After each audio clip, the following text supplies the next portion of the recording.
The Rundown, Part 19, a Farlost story by John Miro. Twilight fell upon the darkening road. I found myself again alone.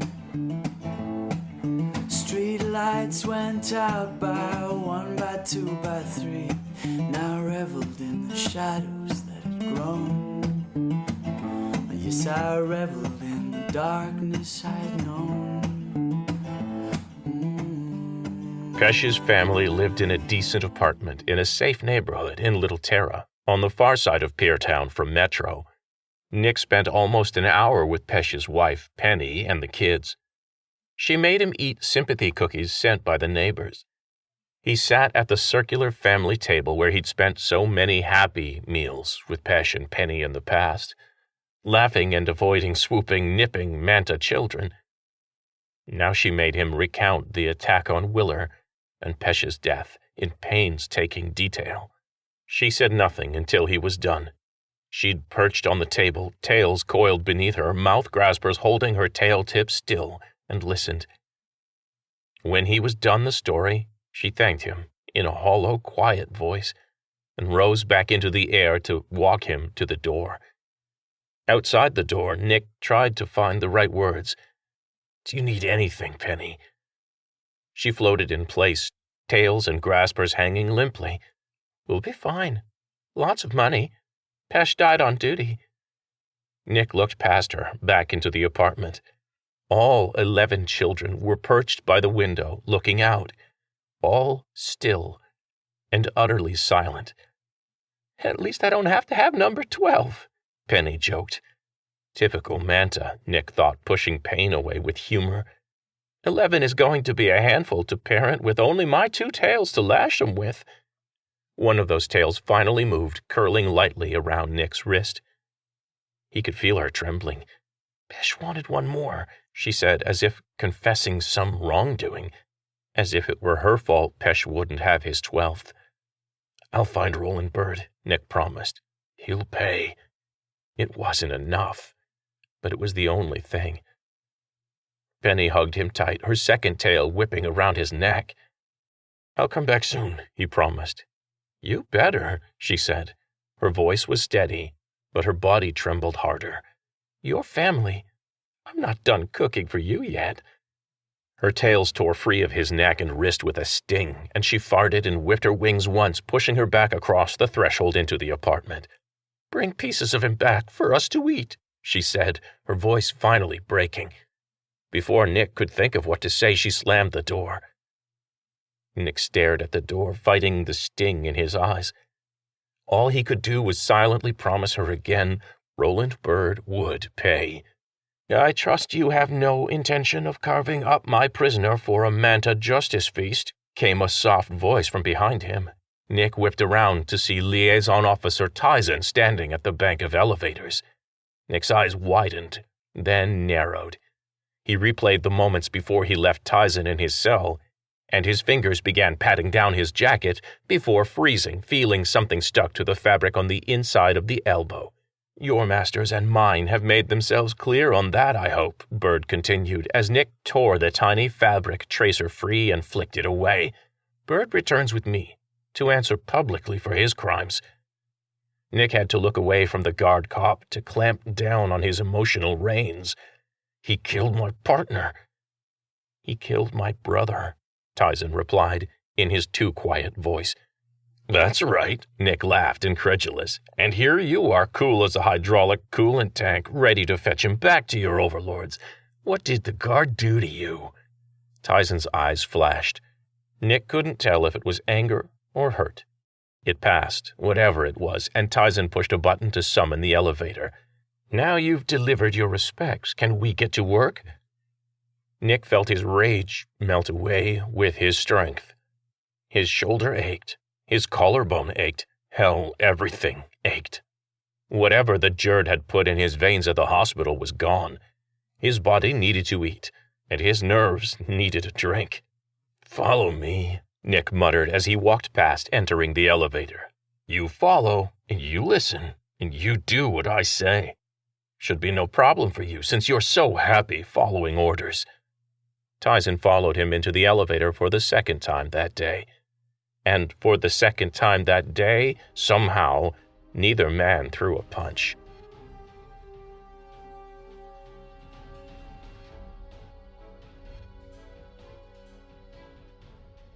Farther in from the Locklaw city wall, Little Terra mashed up against the bottom corner of Piertown. The locals called that quarter the Droppings. The quality of dwellings and businesses there descended into seedy decay, and most of its sensor towers were perpetually deaf and blind and dumb. In the Droppings, many dwellings and factories remained empty year after year, and what population remained enjoyed a well-earned reputation to be feared wherever they roamed. Just a few rolling hills and thin patches of forest separated those blocks and the few sentients who lived and trafficked there from the ruins of a massive stone coliseum. Gate Keep. A kilometer wide across, the keep was a twin of the one at the former dragon seat of power nearer to city center, the reviled Cathedra. Like the Cathedra, little of this ancient stone structure was permitted to exist. Just enough to prove the dragons were gone, and their former slaves were now free. Gatekeep had been a place for dominant dragons from other cities and fiefdoms further afield. Dragons were territorial. No foreign dragon would be allowed any further into Locklaw than there in the boonies. The tiers stocked Gatekeep with underclass servants to slake every possible dragon thirst, and keep them out of the tails and scales of the local dragon rulers. The superstitious and self-medicated locals feared those ruins. All manner of ghost story were whispered about the place. Some said the spirit of the dragon slaughtered on the keeper's throne haunted the single stretch of road leading in-city from the Droppings. Others swore the ghosts of human dancers wailed in the wood, where they died at the hands of the Overlord's guests. Others told of spectral remains of Skanen and Manta, picked apart and left to knock and scratch against the trees and rocks, like some grisly mobile. During the light of day, tourists frequented Gatekeep to test their nerve or express disgust at the long dragon history of oppression before Locklaw became free. Commuters working in Piertown, the few of them rich enough for their own transports at least, knew it was the only road in those parts capable of reflecting the weaker fields of cheaper, passive anti-grav generators enough to keep the craft high aloft. It was also a preferred route into Little Terra for individuals wishing to avoid having their comings and goings recorded, which was the real reason a nondescript blue passenger carrier swooped low over Gatekeep as dusk was deepening shadows. Jane's replacement and Semat's current enforcer, Murdo, stood a block inside the last alleyway in the Droppings, watching the blue passenger carrier come down the low hill to land between the two tall factory buildings on the last block of structures in Little Terra. The carrier was unmarked and identical to 1,000 other self-driving air and land transports across Locklaw, except for the fact that this one had the notorious fugitive Roland Bird leaning halfway out the rear window, whooping and slamming a fist into the already dented roof. "Whew!" Roland hooted as Martin Lattiser climbed out of the far side of the carrier and walked around the vehicle. "Been too long in space. Forgot what a rush fresh air driving is." "Pleased to hear you're enjoying yourself," Martin told the big man currently leaping out of the window to the ground. "And that big stone theater thing we flew over, holy shit! I've seen hollows of dragons, but those big stone throne thingies back there," Roland whistled. "Big shits, weren't they?" Martin's thin smile did not change. "With regard to sticking half your body out the window and hollering your pleasure, you might want to remember you're an escaped fugitive." Bird laughed and gave Martin the finger. "You worry too much, delivery boy." He caught a glimpse of Murdo approaching and whistled again. "Hey, a Tin Man." "It's Murdo, not Tin Man," he said with a grimace. "I've got you from here." "Just a sec," Martin said, leaning in to whisper in Bird's ear. Bird looked at his babysitter as if he'd spoken a different language. Clearly he'd said something this violent Bird was having trouble processing. Then Bird looked away, as if calculating maths in his head, and then back to Lattiser. "Yeah, I got it. I'm on board." Martin smiled. Never the most trusting of thugs, Murdo scowled at the exchange. "If you're done planning your next date," Murdo said and held out a hand to the heavily shadowed alley behind him. "This way, Bird." "Suits me. Just so long as we hit someplace with hot and cold running women first." Bird laughed and thumped Murdo on the exoskeletal plating on his right shoulder. "That's our terrorist mastermind?" Murdo asked Martin once Bird sauntered down the alley. Martin ignored the question. "We have a set timetable. The recording has to be done tonight. Usher, too." Murdo didn't like Martin. The dark glasses lit from behind, the barely vertebrate, uber-relaxed vibe, the lethal reputation. And who always dressed in gray? Guy was creepy head to toe. "We'll get the cop. You just get us paid, fancy pants." Murdo turned to follow Bird down the alley, but Martin stepped in his path, gently tapping Murdo's armored side. "The video, Murdo? Send it out at the agreed time. Tonight." Murdo's lips pulled back in a half-snarl. Nobody laid hands on him. Then he realized which cable Martin was tapping. Exactly the right thin cable to send a message. If he was fast enough to tear that single cable out, Murdo's arm would be as useless as a hand with the tendon sliced. Sure, the arm was armored and most humans wouldn't be able to manage it. Coming from Martin, though, Murdo took the intimation to heart. He smoothed his features into a light grin.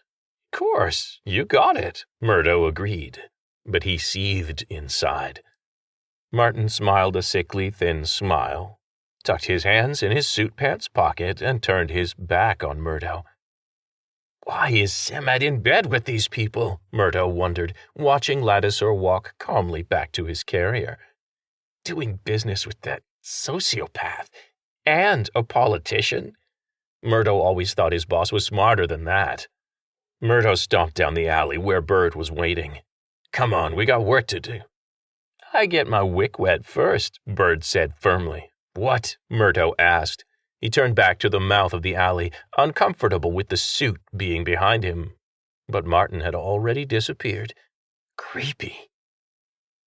Bird leaned in mere inches from Murdo's nose. "Women," he sounded out, as if he suspected Murdo wasn't a native speaker of the English language. Murdo nodded. "Women, we can do that." "Aces." "So," Bird asked, his face lighting up with a smile and wide, eager eyes. "Who do you want me to kill after? I owe you, but I got my standards." Murdo laughed. A bloodthirsty terrorist with standards. That was rich. He put one hand on Bird's arm and pointed down the alley with the other. First things first, he held up his arm before Bird could speak again. "Yeah, that means a woman. Then we get you ready for your close-up."